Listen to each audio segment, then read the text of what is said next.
Before I made this video, I originally was only going to do a playthrough strictly from a role-playing perspective. I wanted to show the many ways that New Vegas can be played, all the different branching paths. I didn't want to do a deep dive of the game covering every single little detail of it, as I'm sure you've already seen that on YouTube by now. That changed the more I played, realizing that a lot of the aspects of the game, especially in some companions, relate very closely, in my opinion, to various mental health issues. Before I get started, I want to dedicate this video to the late Mitten squad.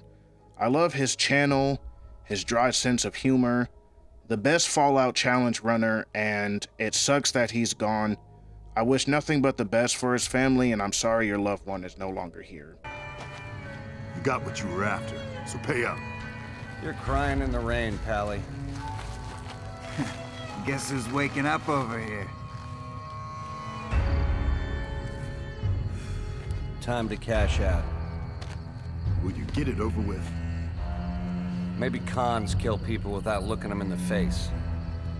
But I ain't a fink. Dig? You've made your last delivery, kid. Sorry you got twisted up in this scene. From where you're kneeling must seem like an 18-carat run of bad luck. Truth is, the game was rigged from the start.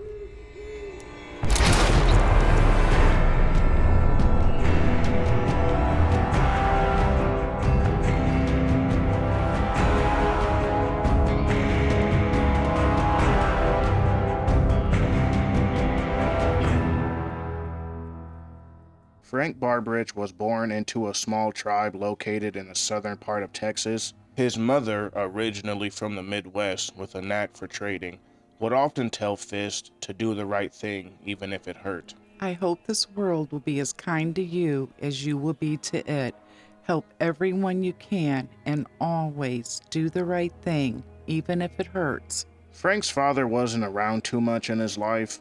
The tall, dark-skinned, rugged man, known for his mercenary work, would eventually lead him to a jet addiction where he would overdose when Frank was at a young age. The tribe traveled throughout Texas and some parts of southern Oklahoma, doing whatever they could to survive. From trading to mercenary work, they developed a decent reputation for such a small tribe. But like all things in this harsh world, nothing lasts forever, and there are no happy endings. A large group of raiders attacked in the middle of the night.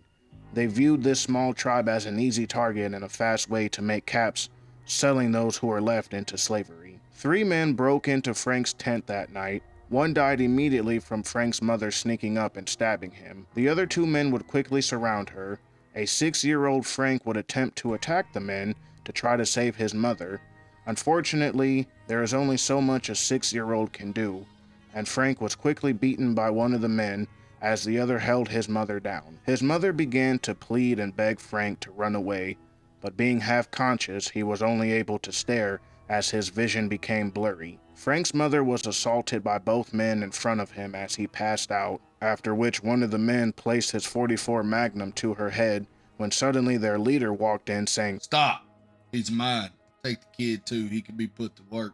Frank is now 17 and spent most of his childhood fighting in the slave pits, earning his captor many caps throughout the years. Frank was even forced to be the man's bodyguard at one point, but when offered a firearm, he only wanted to use his fist. Frank's mother, through the years of abuse and chem addiction, became insane, barely recognizing her own son. Shortly before his 18th birthday, Frank would give his mother one last hug as he looked at her, closing her eyes forever. 3 years later, a rival faction, with the help of some tame Deathclaws, would eliminate the man and his band of raiders who took Fist and his mother all those years ago. The man and his forced bodyguard, Fist, would flee into a secret tunnel that led outside the camp. This would be the last thing said, as when he turned around, Fist struck him with every ounce of strength he had left. Fist beat the man who had stolen his life, and more importantly his mother, from him to death, and fled into the forest in hopes of a new life elsewhere. After being shot, Fist awakens to the man who patched him up somehow, dazed and confused, wondering what happened. Doc Mitchell tells him he had to dig around in his head to get the bullet out, making sure that in the process he didn't make Fist unrecognizable. Once back on our feet, we can go take the vigor test, and I'll be doing an unarmed melee build for obvious reasons. Further speaking with Doc Mitchell, we can go over what skills we have, the traits we want. As we are leaving, we're given a few supplies, readying us for the travels to come, with a recommendation of checking out the town. Stepping out of Doc Mitchell's house, a saloon is noticed. Inside we meet Sunny Smiles, and I wish that she was a recruitable companion. If you play on PC, there are plenty of mods that'll let you do this. Sunny informs Fist about Goodsprings, a small town with people just trying to get by. Farmers here, traders there. Pretty normal things. Sunny offers us some training with a rifle, something Fist was nervous about thinking about that .44 Magnum. He was, of course, a terrible shot, needing to stand close just to hit the bottles. Sunny then asks Fist if he would help her with clearing out some geckos where the locals of Goodsprings gather their water. Seeing as she was so quick to lend a hand to others, Fist, with zero hesitation, accepts her request. The two quickly clear out the first two locations. Arriving to the third, Sunny hears someone from Goodsprings yelling for help. She was suddenly attacked by geckos as she tried to get water by herself. Unfortunately, they would not make it in time as the woman was bitten to death by multiple geckos. The pair would head back to the saloon in silence. Sunny warned her to not go out by herself. Why didn't she listen? Back at the saloon, Sunny gives Fist directions to Primm and hopes he can get more information about the man who shot him, when suddenly the sound of someone yelling draws his attention. A man wearing a bulletproof vest, donned with a .357 Magnum on his hip, is threatening Trudy, looking for a man named Ringo. Fist intervenes and suddenly felt an overwhelming feeling of not caring what the man had to say. Fist had seen countless of people like this in his life. Everything you do is never enough for them. Fist, in a rage, kills the man on the spot. Trudy expresses concern that Cobb had friends. No doubt they'll be looking for him. She tells us Ringo showed up about a week ago, looking for a place to hide after his caravan was attacked. Some time after, a group of men showed up asking about him. Trudy tells us where Ringo is hiding. As soon as Fist walks into the old Poseidon Energy Station, Ringo pulls his firearm, suspecting the powder gangers finally found him. Realizing we aren't a powder ganger, Ringo offers to hire Fist and hopes to make it out alive. He doesn't have many caps on him, but promises to pay us back once he makes it back to the Crimson Caravan. Just the two of them are no match, so Ringo insists we get help from the Goodsprings citizens.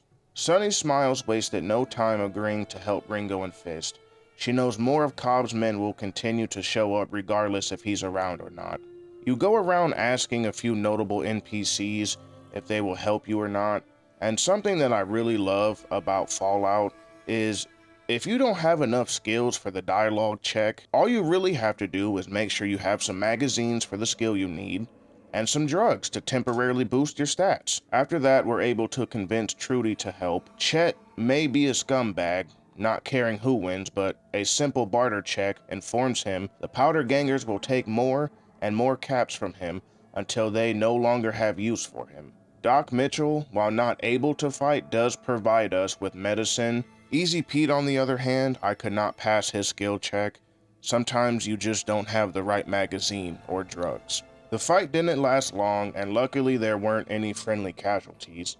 Fist knew his reputation with the powder gangers was something he couldn't nor wanted to make right. The reputation system in New Vegas, while simple, is perfect. Depending on what you do for a faction, others may start to hate you, while that faction may begin to accept you more and even work your way up to them idolizing you. If a faction starts to hate you enough, they will begin sending hit squads after you. This can be mitigated by wearing faction set armor. This will give you a disguise of being in that faction, giving you time to build up your reputation with them in order to get back in their good graces.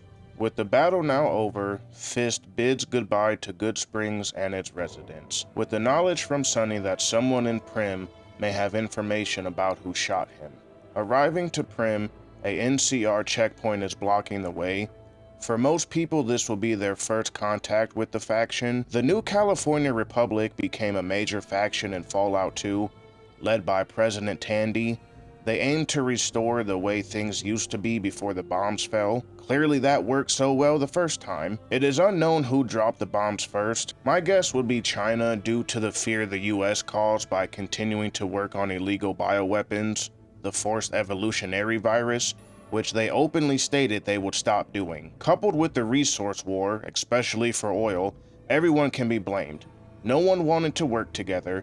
Instead, the oil suppliers steadily jacked up the prices, which led to the US invasion of Mexico, later China's invasion of Alaska. The old ways didn't work. There's a reason why the phrase "history repeats itself" exists. The trooper informs us Primm is locked off due to the escape of convicts, with the NCR being stretched too thin and Primm not under their jurisdiction. There is nothing they can do. Fist heads into Primm to see if he can do anything. Taking out a few convicts, he heads into the Vicky and Vance casino. He meets a man named Johnson Nash. Fist asks him about the package stolen from him by the man in a checkered suit. Johnson tells us the man was seen with a couple of great cons, but if we wanted further information, we'd have to talk with Deputy Beagle. The convicts have taken over everything, including capturing or killing the lawmen. They are held up in the Bison Steve Hotel. Making quick work of the convicts in the hotel, we make it to Deputy Beagle, who is discovered to be a coward. He doesn't want to help with the convicts, just wants to sneak out. Fortunately for him, they're already dead. Outside the hotel, Beagle tells us the law still needs to be brought back to Primm, citing he's just a deputy, suggesting we check out the NCR Correctional Facility. Fist agrees in exchange for information about the checkered suit man. Beagle tells him the group talked about heading through Nipton to Novac in order to meet a contact there. Making our way to the facility, the Powder Ganger guard sees through Fist's disguise, opening fire on him. Here's a little quirk with the reputation system in New Vegas that I actually thought was a bug. Guards can see right through your disguises. Even if the NPC is a part of the same faction you are attempting to blend in with.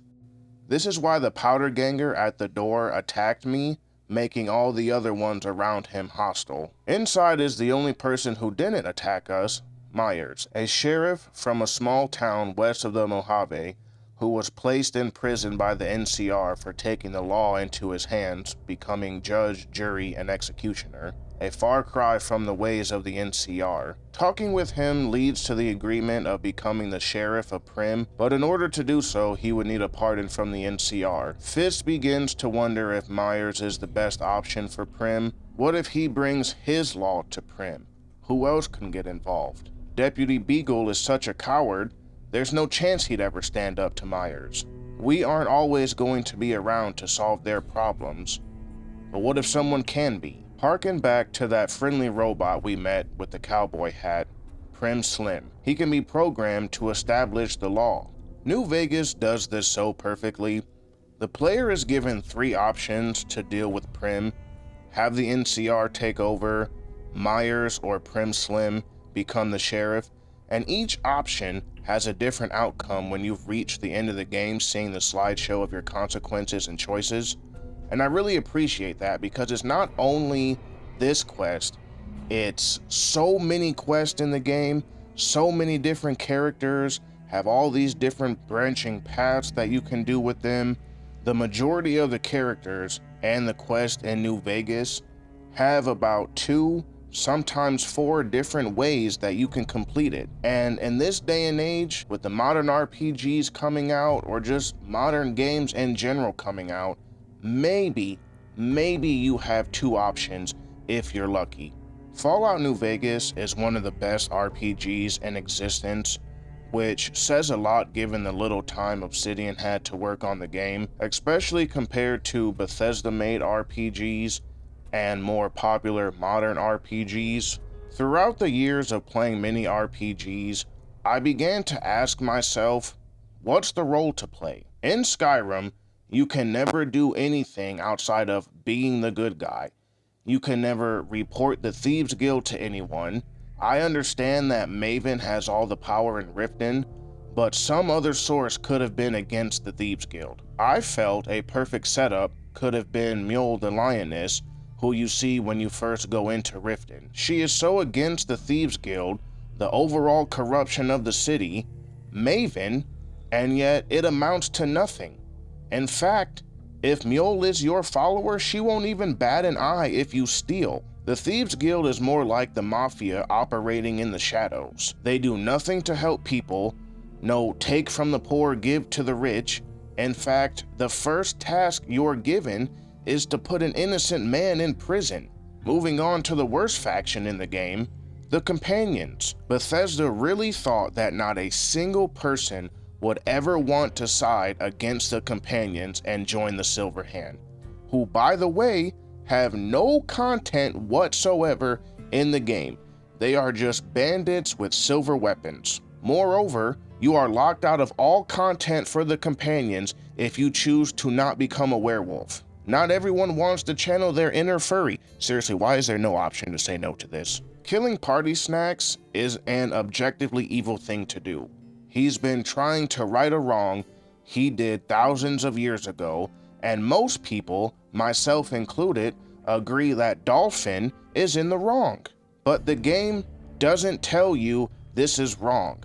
No consequences if you kill Parthenax, no extra dragons to fight because he is no longer keeping them in check after Alduin's death. The game tells you whatever decision you make is good either way because you're pleasing the quest giver. I could go on about how terrible of an RPG Skyrim is. That's not to say it's a bad game. In fact, I quite like it, just not the roleplay aspect of it. If you go against the Dark Brotherhood, somehow the guards figure out the password to the sanctum and kill everybody. There's no trying to get some people to join your side. You can do absolutely nothing to be a bad guy or even a neutral character. You're always forced to do what all these other NPCs want, and it's always inherently good. Looking at Cyberpunk, another popular RPG game, what's the role to play? You can't really make an evil choice or neutral ones. Your choices don't affect the world as you progress through the game, and even if it did, you can't see it because there is no free roaming after the final mission. You cannot save Jackie, you cannot save Evelyn, you can't join any of the gang factions, and the list goes on. Again, I ask, what is the role to be played with these so-called RPGs? Your options are play the good guy, play the sarcastic good guy, or play the I will say something slightly mean, but not really mean at all, but I'm still totally gonna do your quest guy. God forbid we actually have the option to be evil or just neutral because, oh no, NPC number 302 got their feelings hurt, or worse, these garbage gaming journalists didn't like that option. They are, as well as other gamers, all up in their feelings now about a video game. I look at being evil in games the same way I look at people who get on the internet and complain about in-game pronouns, same-sex relationships, or an evil choice that upset you. Get over it. Don't choose that option then. Your choices guide your character. Don't want them to be mean? Then don't say anything mean. You don't like that you can be gay? Then don't flirt with same-sex NPCs. I hear so many people complain about being offended by something in a video game. Oh no, something in the game I don't agree with. Oh geez, whatever will I do? Certainly not go on X to harass and dox people. Now, I'm not talking about genuine criticism of a game like I did with Skyrim and Cyberpunk's RPG mechanics. The same can be said for unbalanced and or unoptimized games that seem to be coming out non-stop, someone's political agenda, no matter what side, being forced down your throat, as well as egregious microtransactions. A good example of this is when people were calling KCD2 woke just because you can have a secret relationship with Sir Hans, or people in an uproar because a game has male and female body types instead of type A or type B. I'm talking about people upset over a story, a character, and roleplay options because some people, myself included, want to experience all aspects of the game. Meanwhile, some people only want what they want to experience, and that's fine too. But to get online, trying to cancel a game, harass the developers, or whoever over in-game options that you can decide to not do is completely stupid. Plain and simple, it's an RPG for a reason. You pick how you want your character to be. You are supposed to be offended by someone who is evil like the Dark Urge from Baldur's Gate 3. That just means it's a great, well-written character. The writer did a good job. People weren't offended by Joffrey from Game of Thrones. He was a perfectly written character. You aren't supposed to take it to heart. You made up that character, their own story. That is the point of role-play games. If you don't like options in games, don't pick them. Seriously, why is this an argument? I hope BG3 open the floodgates for future RPGs and show more studios and, more importantly, shareholders what happens when you make a perfect RPG. I know that technically there is no perfect game, but what I mean by that is a game can be so good that you can accept and forgive its flaws. The law is finally restored to Primm. Fist stays a few days to help Primm Slim get established. During that time, Fist helped defend the town against AWOL NCR soldiers trying to claim the town as their own. And after witnessing the locals rally behind their new sheriff, Fist would now leave Primm with a smile. After stopping by Nash's shop to gather some supplies, he also noticed a broken robot appearing to have no use. He sets off to the next location. Our Pip-Boy tunes into a radio station called Black Mountain Radio, beckoning fellow mutants to some kind of utopia. Arriving there, we meet a friendly super mutant named Neil. He is warning human travelers to not go up the mountain if they don't want to be killed by non-friendly super mutants, saying Tabitha has a kill-on-sight order. Fist offers to help Neil take out Tabitha, ending her propaganda radio station. Seems Neil had enough telling us if we can meet him up the mountain, he'll have a plan by the time he sees us. Ascending the mountain, we take on more super mutants before reaching Neil. At the top, Neil tells us he will distract the Nightkin by telling them he spotted an intruder. The Nightkin are a group of elite super mutants that can go invisible with the use of stealth boys. Unfortunately, the prolonged use led them to develop an addiction, causing them brain damage, from paranoia all the way up to schizophrenia. Fist patiently waits for Neil to pass, catching a glimpse of the Nightkin's stealth boy reflection, when he decides to get the drop on them, killing them all. Coming to, Fist didn't know what overcame him. Perhaps fear that the plan wouldn't work out, maybe more Nightkin would show up. Progressing forward, a Nightkin on the radio tower, armed with a missile launcher, takes a shot at Fist, missing, hitting a destroyed car. Fist is quickly able to dispose of this mutant, leaving only Tabitha left to deal with. Entering the building, Tabitha attacks us, but like many before her, she is no match for Fist. A key is on her person, which opens the door in the storage room, leading to another locked door, requiring a high level in lockpicking or accessing the terminal. Reading through the files reveals the password, unlocking the door, where we are greeted by a ghoul named Raul. Raul is my favorite companion in New Vegas. His sarcastic personality was well done, not feeling over the top like some other games, and his backstory is amazing. Born before the bombs fell, Raul lived on Hidalgo Ranch, owned by his parents, where he would learn the ins and outs of mechanic tools as well as firearms. The ranch would go on to survive the bombings due to being so far away from the conflict. Raul's family was accepting of refugees almost to a fault because it got to a point they had to turn others away, causing Raul and his father to take up arms in order to drive the hostiles away. While his family was asleep one night, a large group showed up, barring the doors and setting the house on fire. Raul and his sister Rafaela were the only survivors fleeing to Mexico City. Unaware of the severity of nuclear fallout, Raul suffers radiation burns, and the pair live like scavengers, trying to find food wherever they can and medicine for the radiation burns. Raul became too sick, unable to accompany his sister in the search for supplies. Rafaela begins to search for herself, and time goes by and she still hasn't returned. Raul pulls himself together and searches for her, only to discover Rafael had been killed by a group of raiders. She was so badly beaten, Raul could only identify her from a childhood scar on her knee. Consumed by rage, he tracks down all the raiders, killing them all. Raul would spend years wandering before settling down in Tucson, Arizona. 75 years later, a prostitute named Claudia caught his eye because she bore a striking resemblance to his late sister, Rafaela. Although Raul would never visit her,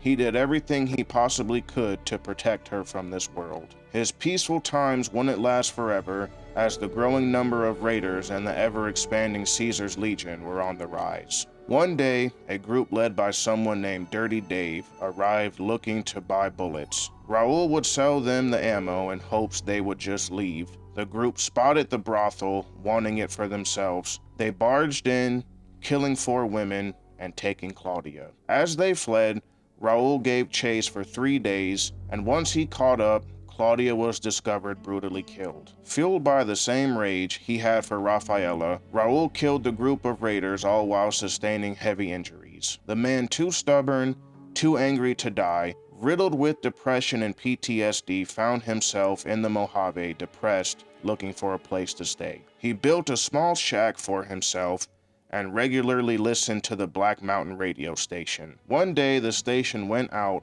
so Raul went up the mountain in hopes to fix it. Attacked by Tabitha, he made a deal to fix things for her if they ever broke in exchange for his life. Raul's life was spared, but he found himself still imprisoned by Tabitha. Raul's quest is him trying to find himself again, find a reason to live and make himself useful. While talking with a few older NPCs, he mentions feeling useless because of his age. The player can tell him that all these men he talks to, like Loyal from the Boomers, have purpose and meaning in their lives. They pass on knowledge to future generations, uphold traditions, and give guidance. You can convince him to continue his old gunslinging ways, to protect the innocent, and to me, this is the right choice. Raul was happy when he wore his outfit protecting people. That gave his life meaning. Raul's quest actually broke for me halfway through. The wiki wasn't helpful at all, giving a list of console commands to fix his quest. I read countless of Reddit posts as well when I finally came across the right one almost 2 hours later. Turns out, if you speak to someone out of a specific order for Raul's quest, it has a decent chance of breaking. Thank God I was on PC to be able to use console commands. Okay, boss. I'll just wait here, alone, while my heavily armed companion goes out of earshot. I'm sure nothing will happen. Fist, now accompanied by his friend Raul, arrive in Nipton just in time to see the city burning, powder gangers crucified, and a man approaching wearing a skinned dog as a hood.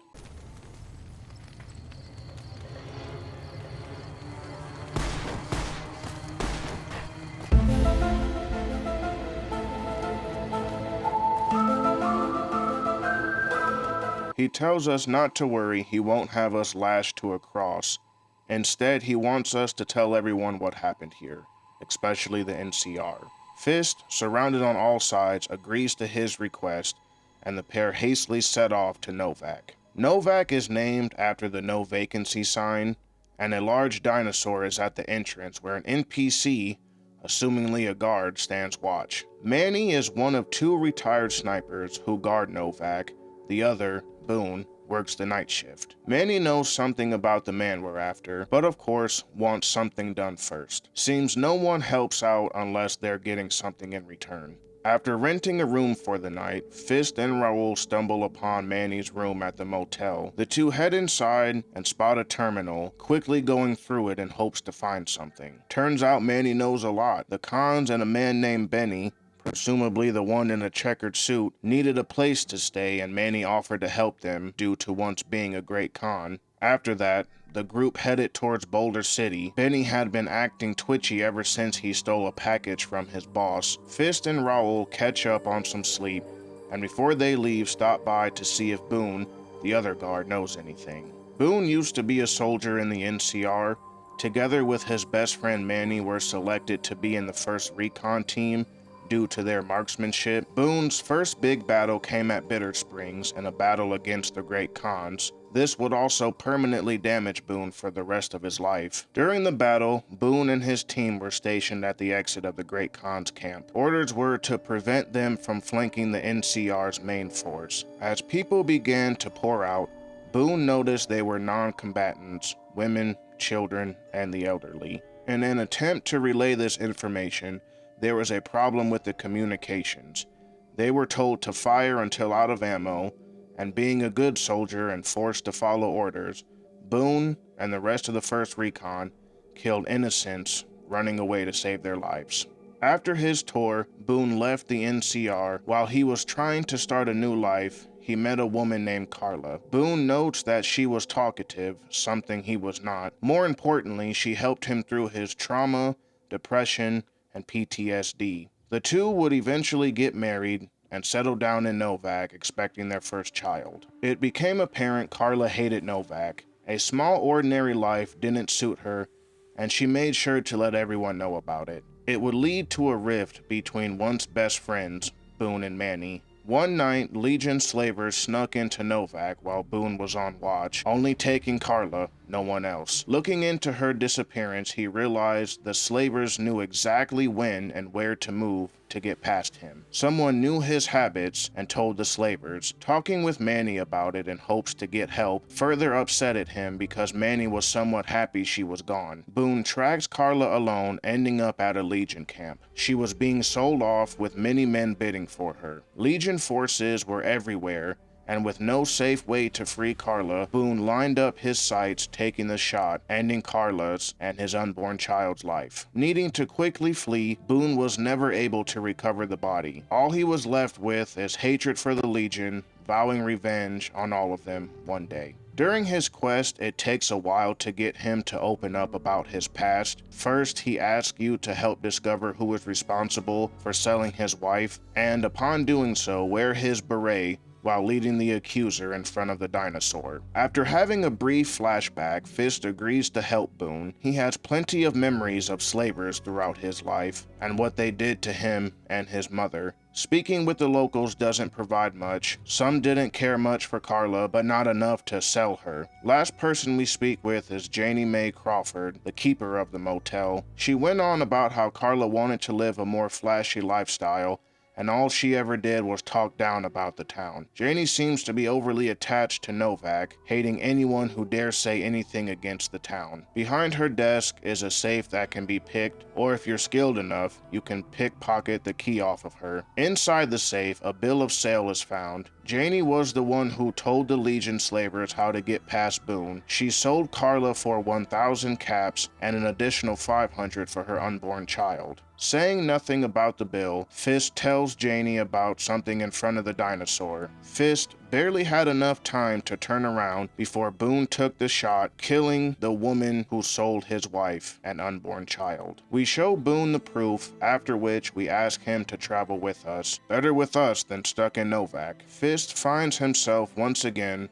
roaming the wasteland for the man who shot him, all while following the wishes of his mother to help folks. But a faint thought creeps into his mind, wondering if he is even doing the right thing. He'd take odd jobs here and there. One time, him and Raul cleared out a fire ant nest for the NCR, earning some good caps and plenty of roasted ant meat. The group even helped a friendly faction of ghouls, led by a glowing one named Jason Bright, to achieve their dream of flying off somewhere far with their makeshift rocket ships. Although Boone was pretty sure the ghouls wouldn't make it very far. Fist continues to encounter more of the same from each place visited. NCR soldiers questioning the methods of the higher-ups, but too afraid to take action, or more so too comfortable. The Legion, blinded by one ideology that didn't work out for the Romans who created it. refusing to see reason from anyone with different views, and raiders everywhere. Fist begins to wonder what is the point to help people, do the right thing. What right thing? Every decision he made was based from his perspective. What if Primm Slim was the wrong choice for the sheriff? What if the Powder Gangers took over Goodsprings? This is perfect game design from Obsidian. There are no right choices, no clear right or wrong. It's up to the player to make their own story and live with what may or may not happen. The game doesn't hold your hand telling you this is the correct way.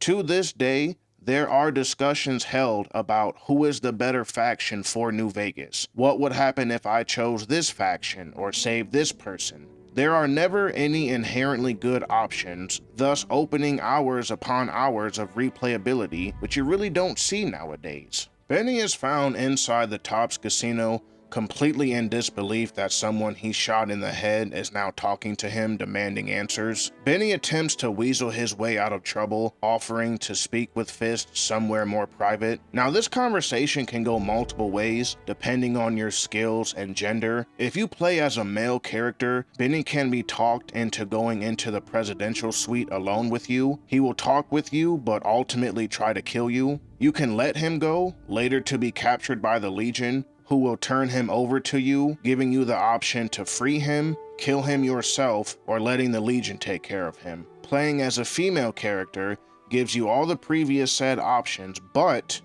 if you have the Black Widow perk, you can convince Benny to sleep with you where you, do some pretty nice things with your feet, then snap his neck if you so wish. Rare is it to find a game that will let you have so many different outcomes just for one character. After killing Benny, we search his room where we meet an overly friendly robot, Yes Man. A programmed robot designed to only be helpful, Yes Man tells Fist Benny took the platinum chip from him, which contained a lot of useful information, including Mr. House's data to upgrade the defenses of his robots guarding the strip. Benny wanted to kill Mr. House and used the chip to copy Yes Man's neurocomputational matrix onto the Lucky 38's mainframe, giving Benny full control over Mr. House's defenses and, more importantly, his Securitrons. Fist asks Yes Man what happens if he wanted to take control. Yes Man says it's possible, but suggests we first get to know the tribes around New Vegas to help decide what to do with them when the time comes. Wasting no time, Fist goes directly into the Lion's Den, Caesar's Legion. Some time ago, the followers of the Apocalypse, a group of people dedicated to helping those in the wasteland, sent a group to the Grand Canyon to study the area's tribal languages. Edward Salo, later becoming Caesar, was a part of the group. They ended up being captured by the Blackfoot tribe and held for ransom. The tribe was at war with several other tribes and heavily lacked warfare skills. Salo, noticing this, and with the fear he had for his companion's life, not wanting them to die, Salo would go against their wishes and teach the Blackfoot tribe the arts of war, teaching them gun maintenance, battle tactics, explosives, and military strategies he learned from reading books about the Roman military. The Blackfoot tribe would go on to defeat and subjugate the enemy tribes. They grew to respect Salo, appointing him their leader. Salo would call himself Caesar and organize the tribes, transforming them into the Legion. I look at the Legion as a missed opportunity due to the time constraints Obsidian had when making the game. Without that, there would have been a lot more content for the Legion. And I know this is a hot take, but I think that if it wasn't for the slavery and the treatment of women, the Legion probably would have been the better option for the Mojave. They don't like raiders, they don't like chems and dealers, they give people a chance to join, albeit join or die, but I don't see that as any more different than the NCR telling people to fall in line to be placed under their jurisdiction, and if you don't, we won't help you. Caesar tasks us to take out Mr. House to make it easier for his forces to invade. He sends us into a bunker to find a door bearing House's Lucky 38 insignia, the same insignia found on the platinum chip. Once inside, we are to destroy whatever we can find, then come back and tell Caesar about it. Inside, Fist is greeted by a computer with a display of Mr. House telling us he wished we would have come to him when first arriving at the strip or after killing Benny. House is aware Caesar wants to destroy the bunker, encouraging Fist to instead used the platinum chip to upgrade the Securitrons. Fist sees this as an opportunity to kill two birds with one stone.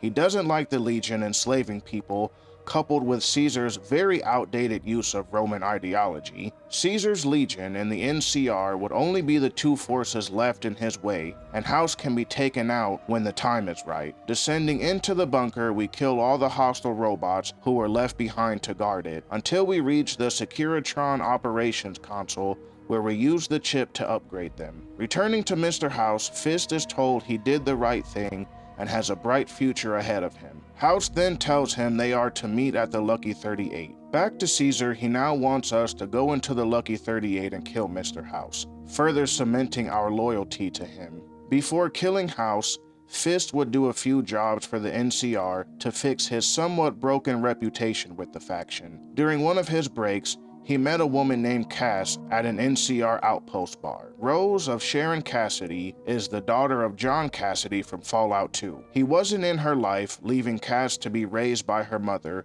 who would later die of an unknown illness, still holding on to the hope her husband would return one day. Early into her adult life, Cass would create the Cassidy Caravan, and for a while it was successful. Over the years, a series of misfortunes would leave her alone to manage the caravan, and as good as she was, Cass realized she just wasn't quite good enough to handle the Crimson Caravan and the Van Graffs, her biggest competitors. While on layover, an NCR ranger reported in that her caravan had been burned to ash. Quick to leave, Cass was stopped by Ranger Jackson, refusing to let her go, knowing that she would just be getting herself killed. With nothing left to do, she now spends her days drinking, whiskey being the drink of choice. Fist tells Cass he wants to help her track down what happened to her caravan. To do so, Cass tells him to go speak with Alice McLafferty with the Crimson Caravan for work. A simple invoice delivery to an NCR doctor at Camp McCarran, Alice tells us we've proven to be reliable, offering us more work, also wanting Fist to convince Cass to sell the Cassidy Caravan title to her. Unsure why Alice would want to buy a burned down caravan, Cass rightfully gets upset, saying that's all she has, her name. She'd be selling her name and the last thing important to her. With a speech check, Cass can be convinced to sign over the title, and she actually feels a great sense of relief after holding on to the pain tied to that caravan. She plans to head back west reluctantly until Fist asks her to stay with him. Cass, now free of the outpost, asked Fist if he'd mind taking a detour so she can pay respects to those who died within her caravan. Arriving to the first location, it's exactly like the ranger reported. Burned to ash. Cass says they weren't burned but disintegrated. She's heard about other caravans being attacked like that before. A few months back, another caravan she owned was dealt the same fate. Everyone killed and the cargo burned. She is now wondering if energy weapons were involved. Now curious, the two head to the second location, discovering more of the same. This is Brotherhood level murder, she said, but they don't do things like that. What was done to the caravan was done with purpose. The final caravan location reveals that the Van Graffs were the one behind the killings. One of their dead members were found. The two have an agreement that they will only be in charge of the caravans. Armed with this knowledge, Cass drinks some whiskey, gathers all her ammo, and her and Fist head to the Van Graff's location. Being the shoot first, ask questions later group, the guard is swiftly dealt with, causing the others to pour out. Inside, Gloria and the remaining forces are no match for Fist and Cass, being cut down quickly. Next up, Alice McLafferty. What's funny here is that even if you bring Cass with you, you can still turn in the quest to Alice where you get the title, and she'll give you the 500 caps, and then you can promptly kill her. Arriving to Lucky 38 to meet Mr. House, we see that just like the bunker, his face is plastered up on a screen. Instead, this time we won't be speaking with him. To the left of him, on a wall, is a terminal which gives access to his location inside the Lucky 38. Making all the Securitrons hostile, Fist takes them out and descends the elevator. Down below is a pod that contains Mr. House. He kept himself alive all these years since the bombs first fell in 2077. The pod provides him everything needed to ensure his survival. If the pod were ever to be open, House would die due to being exposed to unclean air. Fist, not giving him any chance to speak, strips Mr. House out of his chamber and begins to beat him to death. Almost as if nothing ever happened, Fist continues his quest to get to know more of the tribes around the strip. Yes Man tells Fist of a tribe occupying the Old Nellis Air Force Base. They were originally Vault 34 residents with a love for weapons. The vault began to become overcrowded, and the vault overseer, in an attempt to control things, permanently locked the armory. The group, soon to be the Boomers, revolted, attacking the armory, stealing heavy weapons and other various equipment. Fighting their way out of the vault, the reactor was damaged beyond repair, causing the rest of the vault dwellers to eventually meet their demise. In order to make contact with the Boomers, you need to perfectly time their barrage of missiles that they fire at you. It's really easy, just hug the rocks to the left and you'll be good. Just don't have a follower go with you if you're playing on hardcore mode, because they will permanently die. Surprised and wondering how you managed to make it through, a woman named Raquel tells us their eldest and their leader, Pearl, wishes to speak with us. Pearl thinks we're some kind of chosen one, since we were able to dodge all the missiles, and no outsider has been to the base since Pearl was barely a woman. In order for Fist to get in the good graces of the Boomers, he has to do some small jobs in order to help out faction members, and eventually being able to work his way up to big jobs, as Mother Pearl put it. Raquel tells Fist giant ants tunneled into the generator room a few days ago, making a nest and knocking out the power. She led a team to exterminate the ants, but there were so many of them that 2 people died and 3 were wounded. She thinks a savage, people not a part of the faction, can handle a job like that. We are to kill all the ants and get the power back on. The last thing she mentions is the ants had been eating gunpowder from the munition store down there, and to speak with Loyal about a device he made to get rid of them. Loyal gives us a sonic emitter he made that will create a sound with a specific frequency only the ants can hear, causing their brains to scramble, killing them. Fist and Raul make their way into the nest, killing the ants, planting the emitter, and resetting the power generator. Completing this quest makes the Boomers accept us more and be a lot more friendly to an outsider. After that, we patch up the Boomers that were injured by the ants, help 2 lovers separated by distance come together, all while earning more trust in the Boomers until they are finally ready to tell us about their fondest dream. Loyal tells us about the Lady in the Water, a bomber plane that crashed not too far from the base, landing in Lake Mead, sinking to the bottom. To do this, we need to swim to the bottom of the lake and attach a deployable ballast under the wing, making the plane float back up.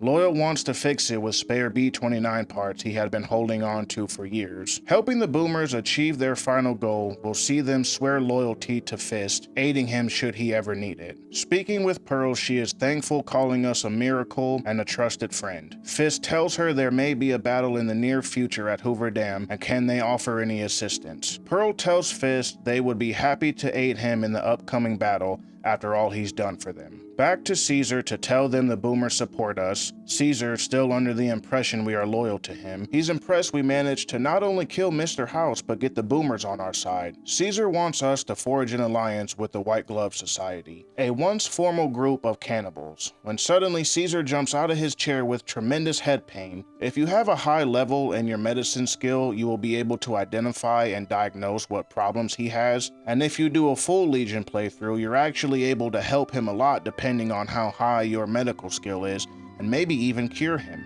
The White Glove Society is the faction that owns the Ultra Lux Casino. A once group of cannibals, they have ceased their ways in order to fit in and calm the rumors surrounding them. Mortimer is the only one vocal about wishing to go back to cannibalism. You can help him do so by finding a person no one would miss. He will secretly feed it to the other members, and you can even offer one of your own human companions. If Mortimer feeds them the food, the members will all laugh about it and all head back to their cannibal ways. All they really want is to enjoy the lot that they've made in their life, enjoy their casino while eating people. No threat to Fist, and doing so, he decides to spare them. Fist stops by the Followers of the Apocalypse settlement in need of some medicine, where he would meet a scientist named Arcade Gannon. Born to an officer in the Enclave, Arcade grew up on a military base. His father would die when Arcade was young, helping him grow closer to his mother. Sometime later, his mother and the few remaining members of the Enclave were forced to flee the military base to avoid an incoming attack from the NCR. After leaving, the group still faced danger from the Brotherhood of Steel,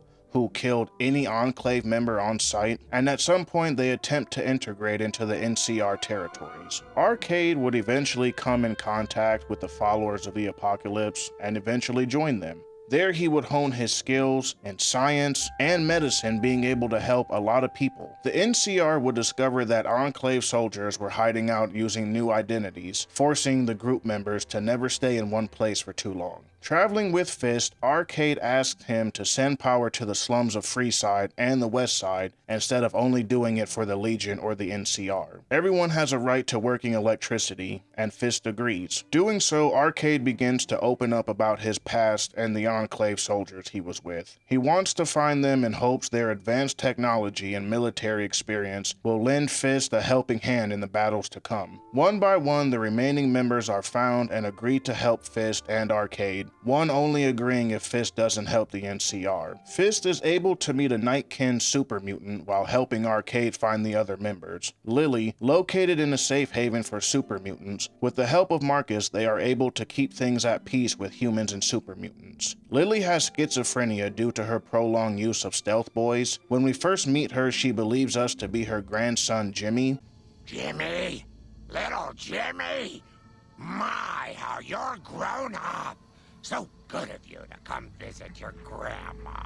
Lily hails from Vault 17. She was well into her 70s when a group called Unity, led by the Master, raided the vault. Unity is an organization with the goal of turning people into super mutants. Lily was dragged outside, taken back to the military base where she was dipped into the laboratory vats containing the forced evolutionary virus, emerging a Nightkin. Placed in a group led by Tabitha, Lily was used as a spy or sometimes an assassin, and over the years, she would develop schizophrenia and start hearing a voice in her head named Leo. During the events of Fallout 1, the Master is killed, leading Lily to go home to Vault 17. While searching for it, she comes across Jacobstown, led by another first-generation super mutant, Marcus. Lily would find her calling being the shepherd for the Bighorners. She doesn't like the Nightkin Stalkers, creatures who mutated into being able to use stealth fields around themselves, as they would continue to hunt down the Bighorners. While living in Jacobstown, she receives ongoing help from Dr. Henry, the once Enclave soldier, with her schizophrenia. He gives her antipsychotic meds, which give her extreme forms of memory loss. This begins to cause her to have psychotic, rage-filled breaks in her mind, sending her into a frenzy, attacking everything in sight. This is because she didn't want to forget her grandchildren, the love she has for them. If the player chooses so, Lily will continue to take her medication, forgetting her grandchildren. She will begin to have a much more clearing mind, but casting aside any remembrance of the ones she used to love. Conversely, if you tell her to stop taking her meds, she will continue to have schizophrenia and randomly fly off in a rage, becoming nothing more than a ravenous beast. Lastly, if you tell her to continue taking the medicine in half doses, she will still remember her grandchildren, but everything else is muddled. She will part ways with you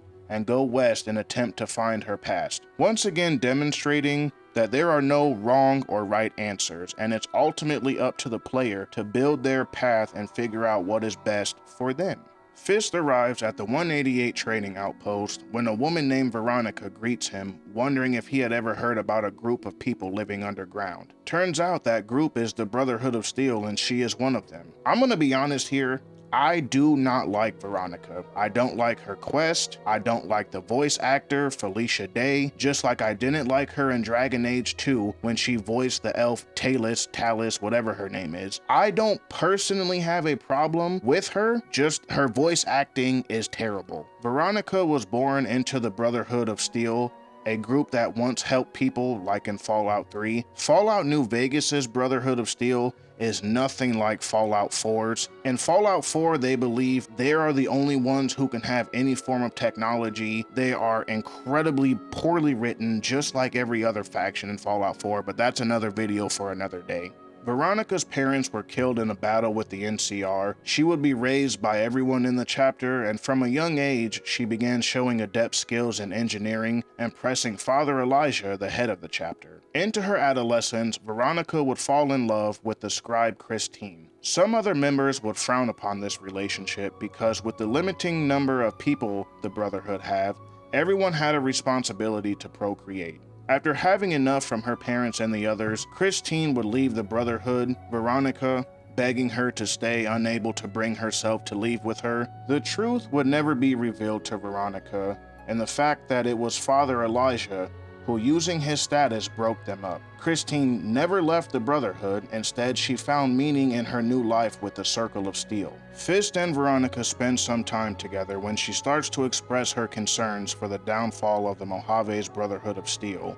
The Elder keeps them all isolated, only letting a few out at a time for scavenging. You can convince Veronica to leave the Order. Doing so will see her try to join the followers of the Apocalypse. While waiting for a doctor to return, a rogue group of paladins will attack the outpost, killing everyone inside. Veronica will always blame herself. The other option is to do quests for the Brotherhood, and depending on your choices, the Elder will lift the lockdown. The Kings are a faction filled with Elvis impersonators, the King being their leader, another faction content with their lot in life, alongside a few problems with the NCR. The King doesn't pose a threat, just wants fair treatment of his people and other non-NCR people. His right-hand man, Pacer, on the other hand, seems to find a way to almost get them all killed over water. The NCR stopped distributing water because Pacer and some other Kings roughed up some soldiers unbeknownst to the King. Fist would intervene on his behalf, settling things between the two factions. Rex, the King's dog, is given to us in hopes that we will be able to find a replacement for his brain. The player is given 3 brains to choose from: a dog from the fiend psychopath Violet, a Legion dog, or Old Lady Gibson's dog. All 3 give different perks for Rex, also 3 different endings.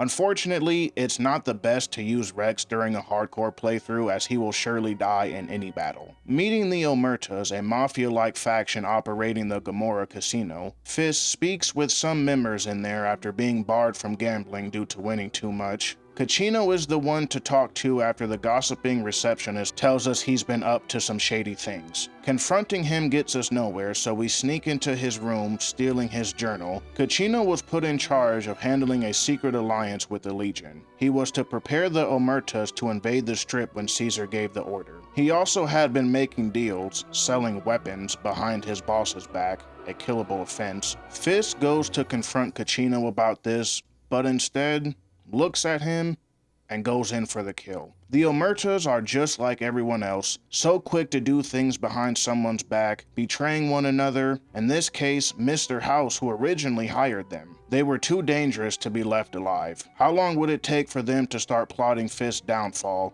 seeking another hidden alliance? No more talking, just action. Fist talks with Boone, requesting his help, and the pair set off with one goal in mind: the Legion. Fist, alongside Boone, armed with a sniper rifle and multiple ammo types such as explosive rounds, descends into Cottonwood Cove, with Fist kicking things off, beating a Legion man to death. Boone, hanging back, sending rounds down the way, picking off as many legionaries as possible. Clearing out Cottonwood Cove leads to only one more place: Caesar's Fort. The once proud man, so full of himself, so stupidly arrogant that he never once believed in a reality where someone would defeat him. Someone he grew to trust, just like the Roman Empire he wishes to copy so bad.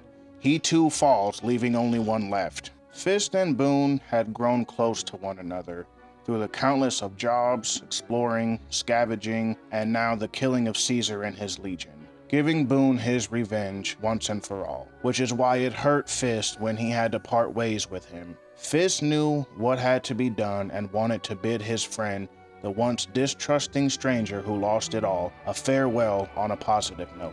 Fist asks Raul to help him with this last major step to gain control of the Mojave. Heading to Camp McCarran, Raul helps Fist plant a bomb on the monorail, halting the NCR's ability to ride it to the Strip. One by one, Fist and Raul would not only kill everyone at Camp McCarran, they would venture to every outpost, settlement, and camp where NCR soldiers were to be found, hunted, and executed. 3 major factions now out of his way. The Legion will fall without Caesar, as many of the Legion members would often say. The NCR was already spread too thin, and this attack will surely send them away. House was nothing but a husk who could no longer do anything on his own. All gone, the Legion and the NCR forever blinded by their own ideologies, clinging on to the past instead of building something new, working together. Fist tells Yes Man he's finally ready. He tells Fist we can route the dam's power to the bunker when we went through it earlier. This will power the reactor to the upgraded Securitron army we left on standby, giving us enough force to push the rest of the Legion and NCR out of the Mojave for good. Fist, with his new power armor given to him by the remaining Enclave soldiers,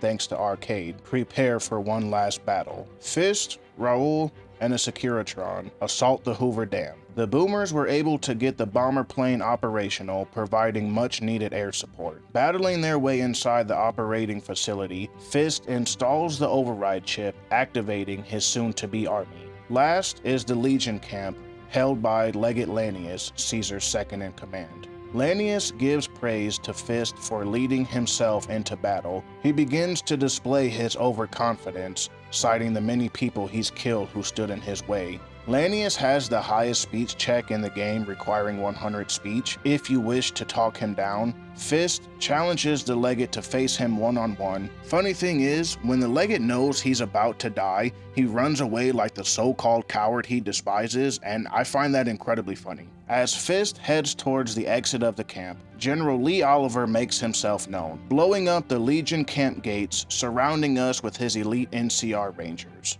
Giving us credit for eliminating the Legion, Fist interrupts the general with a display of his own power, surrounding him and his Rangers with the upgraded Securitrons. A sudden change in voice, Oliver refuses to acknowledge defeat, threatening Fist with NCR bullets. Fist retaliates with a threat of his own, offering to have his Securitrons kill them all. Oliver is too proud to turn tail and head back west. He wants Hoover Dam now that the Legion is defeated. Fist gives him one more chance to leave or die. Refusing, Oliver draws his weapon as his men are gunned down and he beat to death by Fist. Fist knew he went against everything his mother wanted for him, but he just didn't care anymore. In fact, he liked killing all those people.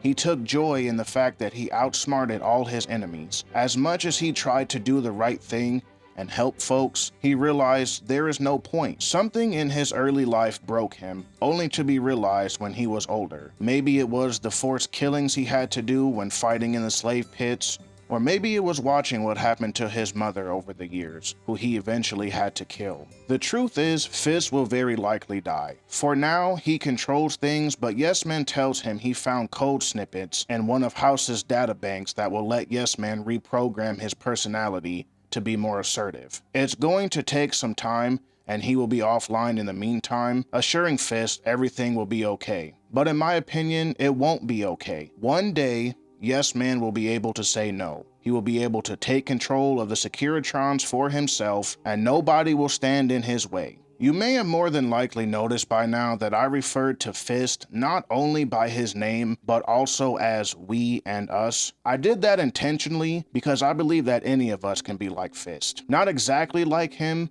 but there are many people out there who have all sorts of mental health problems: depression, PTSD, alcoholism, schizophrenia. My goal with this video was not only to show off the amazing roleplay elements in Fallout New Vegas, but also the many mental health aspects of the game that I think we all can honestly relate to. Mental health can feel like a non-stop war going on in your mind, constant inner dialogue from people with ADHD, depression, unable to get you out of bed to do the simple things you need in order to take care of yourself or others, bipolar, affecting you at random moments, turning you into something you aren't, fear of whatever caused you PTSD, the list goes on, sometimes leading to self-abuse with drugs, alcohol, sex, even food. It's important to acknowledge this metaphorical war we wage and seek help with whatever's needed, being properly equipped to fight this battle, and as we all know, War never changes.